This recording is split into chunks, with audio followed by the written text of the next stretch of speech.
আসসালামু আলাইকুম guys, welcome back to Python হাতে করি। আজকে আমরা দেখবো ইফ এলস স্টেটমেন্ট।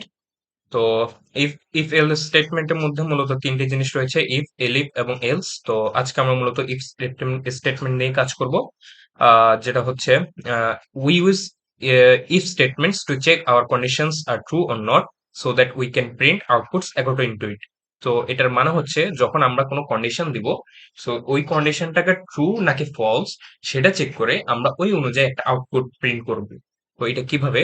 সাপোজ আমরা যদি এক্সাম্পল দেখি যে আমরা একটা ভ্যারিয়েবল নাম 1 ইকুয়াল টু 10, নাম নাম 2 ইকুয়াল টু 20। এখন আমরা একটা কন্ডিশন দিতে চাই যে নাম 2 যদি নাম 1 থেকে, অর্থাৎ 20 যদি 10 থেকে বড় হয়, তাহলে তুমি প্রিন্ট করবা যে নাম 2 ইজ গ্রেটার দেন নাম 1 বা 20 ইজ গ্রেটার দেন 10। এটা কিভাবে দেব? এর জন্য আমাদেরকে ইউজ করতে হবে ইফ স্টেটমেন্ট। ইফ স্টেটমেন্ট লেখার নিয়ম হচ্ছে, প্রথমে আমরা ইফ লিখবো, ছোট হাতের ছোট হাতের ইফ লেখার পরে আমরা ওই কন্ডিশনটা দিব যে ইফ নাম 2 গ্রেটার দেন নাম 1, এবং এরপরে আমাদেরকে অবশ্যই একটা সেমিকোলন বা কোলন দিতে হবে।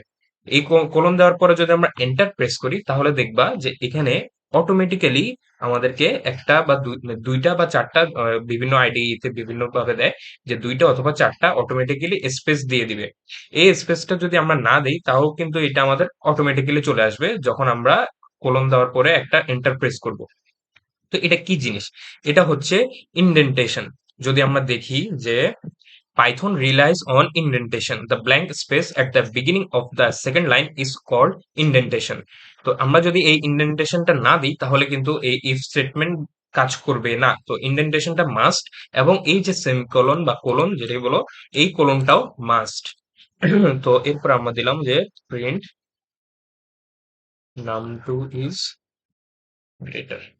যদি এখন আমরা এটা প্রিন্ট করি, তাহলে দেখো যে এখানে বলেছে যে নাম 2 ইজ গ্রেটার। এটা কেন হয়েছে? যে এই যে ইফ স্টেটমেন্টটা রয়েছে, এটা এই আর্গুমেন্টটাকে বা এই কন্ডিশনটাকে চেক করেছে, এবং চেক করার পরে যখন দেখেছে সে এটা ট্রু, ট্রু হওয়ার কারণে এই যে এই লাইনটা প্রিন্ট হয়েছে, এই লাইনটা এক্সিকিউট হয়েছে। কিন্তু আমি যদি এখানে আহ এটা চেঞ্জ করে দিই যে নাম 2 ইজ লেস দেন নাম 1, ইফ নাম 2 ইজ লেস দেন নাম 1, তাহলে এটা প্রিন্ট করো।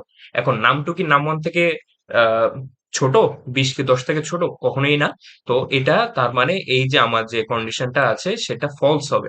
ফলস হওয়ার কারণে এই জিনিসটা এক্সিকিউট হবে না। যদি আমি এখানে রান দিই, তাহলে দেখো আমাকে কিছুই আউটপুট দেয়নি। কারণ ইফ স্টেটমেন্টই চেক করেছে যে আমার যে কন্ডিশনটা আছে সেটা ট্রু নয়। সুতরাং আমাকে এই যে এখানে যে আহ, ইয়েটি রয়েছে, প্রিন্ট লাইনটি রয়েছে, এটা এক্সিকিউট হবে না। সো আমরা জানতে পারলাম যে ইফ স্টেটমেন্ট তখনই কাজ করবে যখন আমাদের যেই আর্গুমেন্টটি রয়েছে বা কন্ডিশনটি রয়েছে সেটা ট্রু হয়। এভাবেই ইফ স্টেটমেন্ট কাজ করে। এরপরে আমরা দেখি যে if we come out this indentation, we will basically come out from the if else block. যে আমি যেটা বললাম যে আমি যদি এই যে এখানে দিলাম যে আমি যদি এখান থেকে আবার একটা এন্টার দিই, দেখো অটোমেটিক্যালি কিন্তু এখানেও আমাকে একটা ইন্ডেন্টেশন দেওয়া হয়েছে। অর্থাৎ আমি এখনো ইফ ব্লকের ভিতরে আছি। এখন যদি আমি এই এটা কেটে দিই, তার মানে আমি এখন ইফ ব্লক থেকে বের হয়ে গিয়েছি। তো আমাদেরকে এই জিনিসটা মাথায় রাখতে হবে। এটা এই নিয়ে আমরা আরেকটু এক্সাম্পল দেখবো সামনে। আরেকটা হচ্ছে we have to give a colon at the last of the if statement line to specify it as a if else block. এটাই আমি এখানে দেখিয়েছিলাম যে আমাদেরকে যদি এই জিনিসটাকে, এই যে ব্লক অফ কোড বা এই যে এতটুকু কোড লাইন আমরা লিখেছি, এটাকে যদি আমরা ইফ স্টেটমেন্টের ব্লক হিসেবে স্পেসিফাই করতে চাই, তাহলে আমাদেরকে অবশ্যই এই কোলনটা দিতে হবে। যদি আমি কোলনটা না দিতাম, এখন যদি আমি এখানে প্রিন্ট করি, দেখো আমাকে একটা এরর দেখাবে যে ইনভ্যালিড সিনট্যাক্স, যে আমাদের এই সিনট্যাক্স যে আমরা রুল মেনটেন করি নাই। তাহলে যদি আমি এখানে আবার দিয়ে দিই, তাহলে কিন্তু এটা আবার ঠিক হয়ে যাবে। কিন্তু যেহেতু আমাদের এই কন্ডিশনটা ফলস, সেহেতু এটা এক্সিকিউট হয় নাই। এইটুকু আমাদের এক্সিকিউট হয় নাই। আমি যদি এখানে সাপোজ ইয়ে দিয়ে দিই, আবার দেখাই যে আমি যদি এটা গ্রেটার দিয়ে দিই, তাহলে দেখো নাম 2 ইজ গ্রেটার, কিন্তু এইবার আমি ইন্ডেন্টেশন সরিয়ে দিলাম। আমি যদি এবার প্রিন্ট করি, তাহলেও কিন্তু এখানে আমাকে এরর দেখিয়েছে। দেখো বলে দিয়েছে এক্সপেক্টেড অ্যান ইন্ডেন্টেড ব্লক। মানে ইফ স্টেটমেন্টের পরে আমাদেরকে অবশ্যই মাস্ট আমাদেরকে একটা ইন্ডেন্টেশন দিতে হবে। আমি দেখো এখানে একটা ইন্ডেন্টেশন দিয়ে দিলাম। এখন নাম 2 ইজ গ্রেটার। সো ইন্ডেন্টেশন এবং সেমিকোলন বা কোলন আমাদেরকে অবশ্যই মাস্ট ভাবে দিতেই হবে। Declaring variables in accordance with the question is the first step. যে আমরা যখন কোশ্চেন অনুযায়ী আনসারটা লিখবো বা কোডটা লিখবো, তো আমাদেরকে ভ্যারিয়েবলটা অবশ্যই মিনিংফুল হতে হবে। Then to decide whether our condition is true or not, we will utilize if else expressions. The final step is printing our output in according to it. দেখো এখানে টাকা 1 equal to 50, টাকা 2 equal to 100. if টাকা 2 greater than টাকা 1, print 100 টাকা is greater than 50 টাকা। মানে যে টাকা 2 টা যদি টাকা 1 থেকে বড় হয়, সেটা আমি কি, এই কন্ডিশনটা আমি চেক করতেছি কি দিয়ে? ইফ স্টেটমেন্ট দিয়ে। যে ইফ স্টেটমেন্ট এখন আমাকে চেক করবে যে 100 টাকা কি 50 টাকা থেকে বড়? অবশ্যই বড়। তো যেহেতু সেটা বড় হয়েছে, সুতরাং আমরা এই যে 100 টাকা ইজ গ্রেটার দেন 50 টাকা, এই যে লাইন অফ কোডটা রয়েছে সেটা এক্সিকিউট হবে। এবং এই লাইনটা কেন এক্সিকিউট হলো? কারণ সেটা ইফ স্টেটমেন্টের যে ব্লকটা আছে ওই ব্লকের ভিতরে।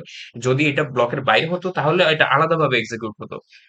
কিন্তু যেহেতু এটা ইফ স্টেটমেন্টের ভিতরে এবং ইফ স্টেটমেন্টের আমি যে কন্ডিশনটা দিয়েছি ওই কন্ডিশনটাও ট্রু, তাই এটা এক্সিকিউট হবে। If statement will only run if the condition is true. If the condition given is not true, then it will not run the codes in the if block. আমি যেটা বললাম যে অবশ্যই কন্ডিশন ট্রু হতে হবে। যদি condition true না হয় তাহলে কিন্তু সেটা রান হবে না। আর here it is clear that the stated condition is false. This is the reason the other program in the block if block didn't run. Other codes, however, will function normally outside the block. এটার মানে কি? যে suppose আমরা তো এখানে দেখলাম যে এখানে নাম টু নাম ওয়ান থেকে বড়। কিন্তু আমি যদি এখানে দেই যে আবার দেখাচ্ছি যে নাম টু ছোট কিনা। এখন দেখো আমাদেরকে কিন্তু কিছু প্রিন্ট করেনি। কেন প্রিন্ট করেনি? কারণ এখানে আমরা যে ইফ স্টেটমেন্টে যে আমরা কন্ডিশনটা দিয়েছি সেটা ফলস। ফলস হওয়ার কারণে ইফ ব্লক আমাদের এক্সিকিউট হয়নি। কিন্তু আমি যদি এখন কোড থেকে ইফ ব্লক থেকে বের হয়ে আসি, এখান থেকে বের হলাম কিভাবে? এই যে আমি ইনডেন্টেশন আর মেনটেন করি নাই। ইনডেন্টেশন মেনটেন না করা হলে ইফ স্টেটমেন্ট থেকে বের হয়ে আসা হয়। এখন যদি আমি এখানে দিই যে print this will print anyways,